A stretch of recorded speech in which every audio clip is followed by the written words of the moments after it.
लुगाई रो भी प्राणांत हो गयो है, बेटा रो भी प्राणांत हो गयो है। नरसिंह जी दुखी होके एकला बैठा है। नरसिंह जी कहे सांवरा मारी धर्म पत्नी ले ली, मैं वी के लिए भी थाने कुछ नहीं कहूँ, ठीक है मारे भाग्य में इतना ही था, पर छोरा ने लिया तो मैंने बहुत कष्ट हुए, क्योंकि मारी लाडो अगर मारे से भाई मांगे तो फिर मैं भाई कटे से लाके दूं, क्योंकि मारो बेटो एक ही थो और एक ही भाई थो।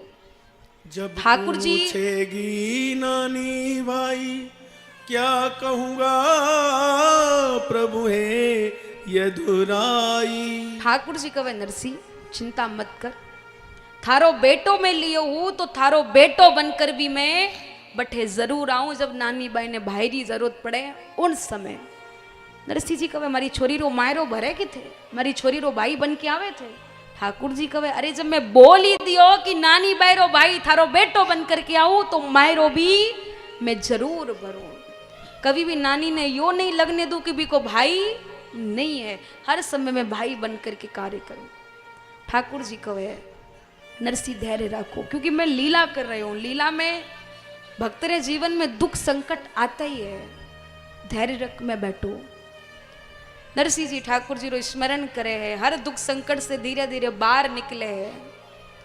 एक दिन महाराज एक गरीब ब्राह्मण आके कहे नरसिंह मारी छोरी रो ब्याह है, कन्यादान करने खातिर 60 रुपया चाहिए, क्योंकि 600-700 वर्ष पहले ब्याह के लिए 60 रुपया भी बहुत बड़ी बात होती थी। नरसिंह जी महाराज वह ब्राह्मण ने कहा कि देखो मारे कने 60 रुपया तो नहीं है, पर ब्राह्मण रो कार्य है तो फिर ठाकुर जी कटे न कटे से पूरो तो करावे। हमें महाराज नरसिंह जी एक दुकानदार रे कने गया, सेठ जी ने कहा सेठ जी किन्नी ब्राह्मण री बेटी रो कन्यादान करनो है, 60 रुपया चाहिए, 60 रुपया दो। सेठ जी कहे दे तो दू, पर कोई वस्तु मारे कने गिरवी तो रखो। गिरवी माने थे लोग जानो, पहले गिरवी रख के पैसा मिलता था, जब पैसा चुका दो तो थारी वस्तु थाने मिल जासी। सेठ जी कहे गिरवी रखो, नरसिंह जी कहे गिरवी रखने वास्ते तो कुछ है ही को नहीं, बोले कुछ तो हो सी। नरसिंह जी कहे हाँ मारो केदारो राग है, तुम्हारा केदारा राग नहीं गिरवी रखो। केदारा राग ठाकुर जी नरसिंह जी ने दिया था, नरसिंह जी केदारा राग गिरवी रख दिया, कागज माते लिख के दिया कि जब तक 60 रुपये चुका नहीं दूं तब तक केदारो राग नहीं गाऊं, चाहे प्राण ही क्यों ना निकल जाए। बात तो बात है महाराज, 60 रुपया लेके गया, ब्राह्मण ने दिया, ब्राह्मण जो राजी हुआ आशीर्वाद दिया है, क्योंकि अगर ब्राह्मण आशीर्वाद दे तो ब्राह्मण को आशीर्वाद कभी विफल नहीं जा सके। महाराज एक दिन राजा नरसिंह जी ने दरबार में बुलाया, राजा कहे सुनो आजकल लोग थारी घनी बुराई करे, लोग थारी घनी शिकायत करे, नरसिंह पाखंड करे, नाटक करे है, लोगा ने अपने वश में करे। नरसिंह जी कहे नहीं, मैं भक्त हूं और भक्त की तरह ही रहूं, कोई सत्संग कीर्तन में आवे तो उन्हें मैं भेजू नहीं, और जो नहीं आवे उन्हें मैं भी के घर से बुला के नहीं आऊं। आ रही है तो ठाकुर जी की इच्छा, और नहीं आ रही है तो ठाकुर जी की इच्छा। बोले नहीं मैं या नहीं मानू, थारी परीक्षा लू। परीक्षा के लिए सेठ जी महाराज बटे बड़ा बड़ा दरबार में राजा के सामने घना घना सेठ बैठा है। एक सेठ जी बोले सुनो ठाकुर जी रे गले में आपा लोग एक हार पहनावा, और अगर ठाकुर जी नरसिंह ने आपनो भगत माने तो नरसिंह ने अपने गले से वो हार उतार करके नरसिंह के गले में पहनावे, तो आपा लोग समझा कि नरसिंह भगत है, नहीं तो फिर नरसिंह ने आपा मार काटिया। मार काटिया माने मार देवा। नरसिंह जी कहे ठीक है जो थारी इच्छा। मंदिर में नरसिंह जी बैठे हैं, विचार कर रहे हैं सांवरे को अगर बुलाना है तो केदारा राग गाना पड़ेगा, बिना केदारा सुने ठाकुर जी आएंगे नहीं। पर केदारा राग गाऊं कहां से, क्योंकि केदारा तो मैं गिरवी रख करके आया हूं। मन में बड़ी विडंबना है। संध्या होने को आई है, धीरे धीरे महाराज रात्रि होने को आई है, राजा ने ठाकुर जी के गले में हार पहना दिया। नरसिंह जी कहे सांवरा भोर होने में ज्यादा समय नहीं है, विचार कर कहीं करनो है। नरसिंह जी महाराज रोने लगे, आंखों से अश्रु निकल रहे हैं। फिर कहते हैं अरे कल सुबह तो नरसिंह मर ही जाएगा, क्योंकि केदारा राग गाओ नहीं, सांवरो आवे नहीं, और सांवरो आवे नहीं तो हार कोई पिनावे नहीं और पिनावे नहीं तो नरसी भी मर जावे। ठाकुर जी देखे कि कोई भगत रो रियो है। ठाकुर जी द्वारिका में सो रिया था, खड़ाऊ माते पैर धरिया, खड़ाऊ ही टूट गई, क्योंकि जब भक्त पुकारे तो भगवान से भी रहो को नहीं जावे महाराज।